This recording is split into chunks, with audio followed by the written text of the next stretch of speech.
Hello বন্ধুরা, আসসালামু আলাইকুম। কেমন আছেন আপনারা সবাই?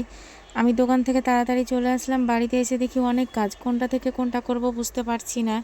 তাই আবার খাবার পরে বানাই, কিন্তু বাড়িঘর গুছিয়ে রাখি আগে। কারণ হচ্ছে কখন কে চলে আসে, যেদিন আমি গুছিয়ে রাখি না সেদিনই মেহমান আসে, আর যেদিন গুছিয়ে রাখি সেদিন আর আসে না। এটা হচ্ছে ভয়ে, আমি এই ভয়ে সবসময় বাড়িঘর গুছিয়ে রাখার চেষ্টা করি। তো এটা কার কার হয় মানে আপনারা একটু বলবেন আমার মতো কার কার হয়।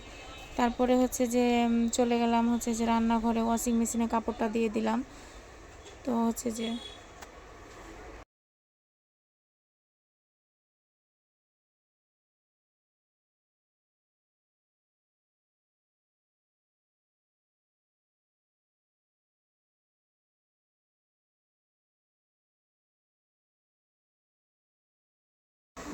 আসলে আমরা মেয়েরা অনেক কাজ করি, কিন্তু বাড়ির সবার চোখে পড়ে না। যদি পড়তো তাহলে তো ভালোই হতো। তো হচ্ছে যে আপনাদের কার কার ভালো লেগেছে অবশ্যই জানাবেন।